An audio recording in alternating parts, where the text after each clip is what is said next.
Here's the thing. He is 57 years old. He will be 58 when they fight. He has had a long fighting career. He has been knocked out by massive men like Lennox Lewis and Evander Holyfield. You know, he's had a lot of blows. And he's also doing this very unique kind of training with electrical muscular stimulation. And now they are saying it was a scam. I just feel like he's a tough competitor. A-level far as being able to market him and can he be a household name?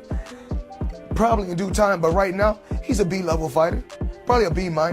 What if the Jake Paul versus Mike Tyson fight wasn't just about boxing? In this video, we'll take a look at a boxing expert that breaks down what really happened and why this could be a calculated strategy for one of the easiest paydays in boxing history. This is a breakdown comparison of Mike Tyson's performance only a few years ago against Roy Jones. Now, what we saw last night obviously was not a Tyson doing peekaboo boxing. We saw a Tyson that could barely move properly in the ring, who was exhausted after 1 or 2 rounds, who seemed to have knee problems, back problems. Let's just jump right into all of this and kind of what the problem was. Much in 4 years. Okay, so that's Roy Jones over there. Let's just look at Tyson's movement. Explosive forward footwork. Remember, this is a 54, almost 55-year-old Tyson, fighting 8 rounds, 2-minute rounds, same kind of conditions as the last fight. He's squatting low. He's covering distance. His head is bobbing and weaving the entire time. He never walks forward off the line. You notice how he's cutting the line. These are glimpses. I see guys way older than Tyson not moving like Tyson. Lifestyle is a factor here. The one major thing I think that made all the difference, and man, I wish we had this Tyson last night, and I think this is what people were excited about. You know, you can't forget that this is not a long time ago, but the one thing that no one's talking about is the major ulcer that he had 2 months ago, which perforated. I believe he had sepsis. He almost died. If you listen to him in his interview, he literally talks about how he had a high chance of dying and had to recover from that. Let's look back at moments before the first Tyson-Jake Paul fight.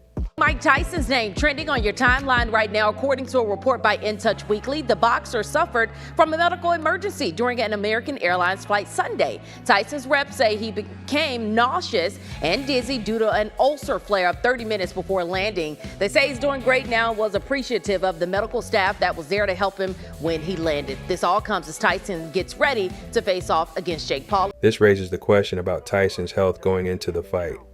Think about this. If Tyson's health wasn't fully there, and Jake Paul went 100% and won by knockout or worse, how would this have looked for Jake's career? If he almost had sepsis just a couple months ago or a few months ago, the guy should not be fighting for a year. And that's the tragedy of it all, because what we got last night was a joke. I mean, the Tyson and the Roy Jones Jr. fight is a pure animal. And I wish we... Actually, atrophy.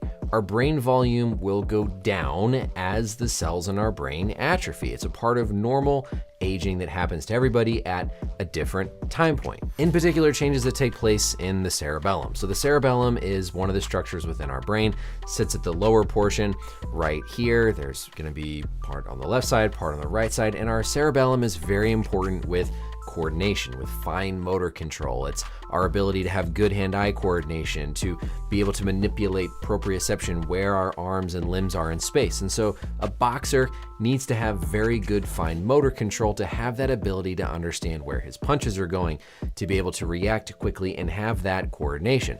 As you age and get to be Tyson's age, you have expected atrophy, shrinkage of that cerebellum, which means it's not going to function as well. It's why older people have slower reaction time. And so of course you're going to expect a 58-year-old with normal physiologic brain atrophy to have slower reaction time compared to someone as young as Jake Paul. The other thing, neurologically speaking, is we know that Tyson has had a history of terrible neck problems. He's had neck surgery. He's talked about how all those bridges that he did completely wrecked his spine. And one real possibility is that he has some spinal or cervical stenosis. Kind of looked to me like when he was walking back around in the ring, he kind of had this wide, almost wobbling gait. The announcers kept commenting on how he didn't seem to have his footing. And one real possibility of that is if you have arthritis, degenerative changes in your neck that can press on the spinal cord, that can cause something called cervical myelopathy that can affect your fine motor control even more, and in particular can affect your balance and your gait. With Tyson's neck history problems, very possible that he has some cervical stenosis, leading to, again, differences in his gait, his stability, his quick moving on his feet, like we saw displayed in the ring. The next thing that's going to happen as you age is that your neurons are not going to conduct signals as well. And so again, when you're trying to react to a punch, you're trying to throw a punch, your nerves simply don't fire and act the same speed as they did when you were in your 20s. This is an excellent point to pause and look at what Tyson was in his prime.